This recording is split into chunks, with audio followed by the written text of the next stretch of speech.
Alright. Yo, this is Box Up Nation. I'm John. I'm Josh. And I'm Paul. And today we'll be talking about... We got a few items on the agenda. First and foremost, we'll be talking about Manny Pacquiao versus Jeffrey Horn. Secondly, we'll be talking about Omar Figueroa versus Robert Guerrero. And third, we'll be talking about my most anticipated AB, Adrian Broner versus Mikey Garcia. So we're going to start off with Manny Pacquiao versus Jeff Horn. Who is Jeff Horn? I don't know.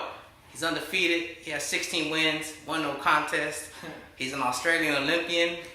Says something. It says a little something. A little something, but he didn't compete. He was like an alternate. Oh, he was an alternate. I believe. Then it doesn't say much. And I've seen a couple of his tapes, and he has a little pop. He's a little slow, kind of awkward. And I just don't think he has anything to offer Manny Pacquiao. He has pop against relative unknowns. Nobody's really. So, Manny Pacquiao is a legend, and he's beat the best of the best. I don't think Pacquiao's at that point in his career. He's getting there, but I don't think he's at that point where somebody can just come in and be like a stepping stone to the next big thing. And I think Jeff Horn's definitely not the man to do it. He's not gonna be. He probably thinks he's the guy to do it, but and so sadly to say, it's gonna be another day in the office with Manny Pacquiao. He should be able to knock this guy out unless he runs, but most people do when they feel Pac-Man's power. So it's just not even. It's just gonna be a decisive. It should be a decisive one for Pac-Man. It should be. Best thing about this fight: ESPN Saturday night free. ESPN. So, like, I know it's not the most exciting fight to get excited about, or you can see, but I don't know watch it. But it's free. It's free. It's on ESPN. A title fight. It's a 12-round fight. It is free in Pac-Man. You best believe a lot of people are gonna tune in. Oh, they gotta tune in. Pac-Man just draws a lot of people, and it's free. And it's gonna happen July 1st, free on ESPN. July 1st, free on ESPN. And Manny Pacquiao should beat this guy, and it should be. Hopefully, this guy stays in there. Manny Pacquiao knocks his ass out. Hopefully he's not like most of Manny's opponents. You know, they feel his power, they start running. They start throwing certain punches. Okay, so I think it's unanimous that we all got Manny Pacquiao winning. Yep. That was easy. What's next? Okay. Next, July 15th, free on PBC, and that's at Fox. We got Omar Figueroa versus Robert Guerrero. That's 10 rounds. That's an interesting fight. I'm not a big fan of Omar Figueroa. The only thing about him that helps him is that he's a volume puncher. He throws a lot of punches. I don't think he necessarily throws with a lot of power, but he throws enough to get respect, and he throws a lot of punches to overwhelm an opponent, and he's always busy. So he does get hit a lot with the big shots, which I think would help Robert Guerrero, because Robert Guerrero, he can hit hard if you let him hit hard, if you let him land a clean shot.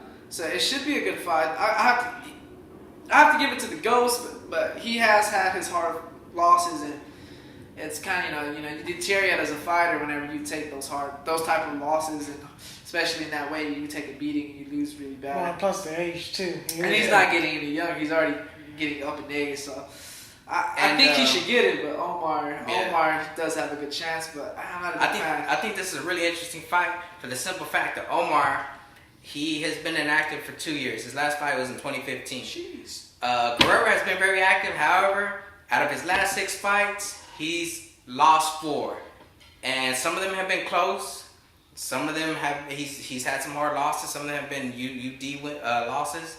The last one that he did actually get was a split decision win. So that goes to show you, although Guerrero's a tough guy, he's game, he comes to fight. The age and the amount of punishment he's taken in his career, I think is going to be the biggest difference. Although Guerrero's crafty, and like I said earlier, he comes to fight. Figueroa's there to be hit, but in that kind of style of fighting, usually the younger man wins. So in my opinion, I think although Figueroa has the 2-year layoff, he hasn't fought as many good opponents as Guerrero has. I think the age is going to play a big difference in this fight.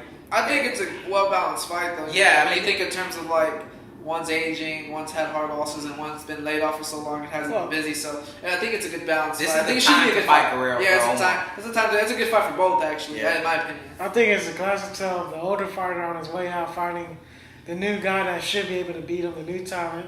I say like the new guy's like outrageously talented. Just he is a skillful boxer. He does a lot of violent punches, and basically that he's young. He can take punishment, but he's also not going to get tired as fast. So he can take punishment and be active enough to win this fight. So I had to go with Figueroa on this, and I think the Guerrero's just on his way out, and it's time to be. All right, so I got Figueroa. Who do you got? I can't call it. I don't know. I can't call it. I say Figueroa. You gotta call one. You said the ghost earlier, so which one is it?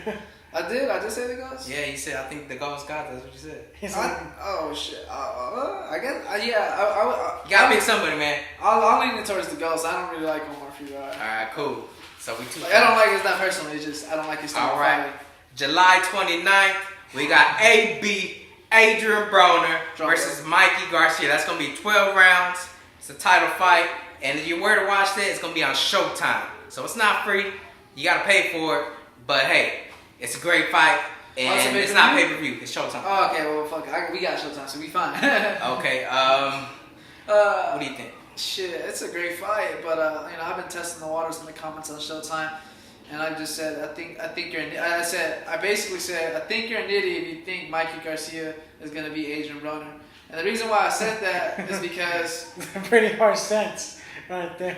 but the reason why I said that is because Mikey, who has he fought? Who like he's never genuinely had a true like competitor like Adrian Broner. Yeah, you could argue that he lost to those competitors, but at the same time, that level of opposition is the elite of the elite at 147. For Madonna, he was an elite fighter at 147. He drastically improved. So, I mean, that type of competition doesn't compare to the type of fighters that Mikey's fought. He's fought Salido, and that's the only time he had an adversary, and something with the headbutt, right? And he just decided to go to the cards. Like, he could have gone 12 rounds, but I mean, he made life easier on himself. I think they made the decision too. I think the doctor has to go. Okay.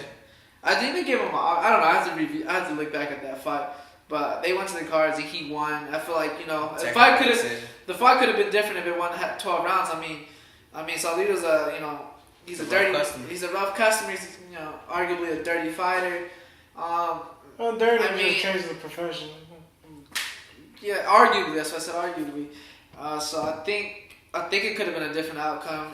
Maybe I'm pretty sure Mikey would have won, but I feel like they've counted him out, and I mean, like who has he fought for him to be counted out like that? I mean, I think Adrian Broner should win the fight. I feel like he could stop him, and I'm gonna go with a late round stoppage for Adrian Broner because in my opinion, I think a lot of people are looking at Adrian Broner, and not for the fact that he's for the lack of talent, but maybe for the lack of discipline and all the extracurricular activities that he gets in trouble with. And he's just not a likable person to the public eye. Yeah, and he's very cocky. He has his antics. I mean, he acts a damn fool. But this is also why it brings so much interest in this fight, because they're polar opposites. One's very solemn. One's very flamboyant. He does crazy stuff. But all in all, when you look at the print, although Adrian Broner has come short a couple of times in his career, he's coming off of 3 wins, 2 by stoppage, and I think 1 by decision. So, in my opinion, AB, when he turns on that greatness switch, it's there. You see it. You see the speed, the power. When he puts punches together, he's very dangerous. And he's fought the best of the best. Mikey has fought some decent opposition, but in lower weight classes. And if you look at Broner's resume versus Mikey's, whenever Broner's fought the lower weight classes, he's demolished the people. He walked through them. Let's take account. Let's take account. A guy that he demolished, DeMarco. Y'all can argue that he was old, this and that. That he destroyed DeMarco. This is the same guy that gave massive hits to the Venezuelan fighter that killed himself. What was his name? Valero. But he gave him massive fits to Valero, and this is the same guy that stopped George Marinades. A really, really, really, really good fighter in my opinion. He's a great boxer. A lot of skill, a lot of speed, very exciting. And he's a world champion now. So it's like Adrian Broner, when he fought him, he just walked him down. And I feel like his resume at 135 at the lower weight classes is a lot better than Mikey Garcia. And to me, you can't count Broner out. I mean, if a focused Broner is a dangerous Broner. If he fights Mikey like even if he's not, yeah, but he's still dangerous. But I think for this fight, he has to be focused. Because for the simple fact that what Mikey brings to the table is he's a professional. He comes from a lineage of champions. You know what I mean? Yeah. The Big G has trained champions, and all his sons are champions. Yeah, it's true. So you know what I mean? When you got that kind of quality, you got that kind of pedigree in your camp, you got the guy with your opposition has to come at you with the best. And I think Adrian Broner's taking this fight seriously because he knows what's on the line. He's not getting any younger. The more losses you have in boxing, the less people want to come see you. Not only that, I mean, the odds, like, they're counting him out. If he wins, his stock goes up. Yeah, definitely. And Mikey's last 2 fights have been against relative unknowns. Yeah, he had the layoff and he came back, so that's the guy winning. The last guy he fought was a champion. But it was a paper champion. So I mean, Broner has fought the better opposition. Even though he's lost, he's a bigger guy. Mikey's coming up in weight, and to me, I think Broner's gonna take it. I think it's gonna be a fun fight to watch, and I think somebody's gonna get hurt, possibly even stop. What you think, Paul? I'm really banking on Adrian Broner basically not showing up. Because my thing is, how many times have you seen Adrian Broner fight? We're expecting like him to look great and look good, but it's not there. I think he's been looking good too many times in a row. And I'm looking at his past fight and his record. He does good for a few fights, then he's off. I think this is his fight where he's going to be off. Not saying that I really think this fight where he's going to be off because he has 3 great fights. I think he's going to be off in this fight. Just based off his last patterns. All right, so I got AB, you got Adrian Broner, and you got. I'm going with Garcia. He's going to take it away by decision because I'm really betting on AB not showing up. I feel like Adrian Broner can get the stoppage. I think so. Because I mean, you got to keep it. You also got to take account. This guy's never fought at 140. He's never fought at 147, and he's not. He hasn't even touched the grounds of the elite fighters at those weight classes. So, but like, it's kind of like disrespectful for people to just think that he's gonna jump up to 140 and mollywop a competitor at 140. I'm not saying. I'm just saying that's the general opinion. You know what I'm saying? I'm not saying he's a people just think he's in a molly. People really think he's in a molly. I was like, it's very ignorant to say. All right, we gotta cut this one off. But we got our picks. Hopefully, we can give you more. Well, we are gonna give you guys more videos, but hopefully we can get some Dallas amateurs, maybe even some pros, and shine some light on them. That way, y'all get familiar with the names and what's going on with them. And if you watch the video, we appreciate it. Look forward to more if you like what you see. Box Up Nation, I'm Jonathan. Josh. And I'm Paul. Thank you for watching.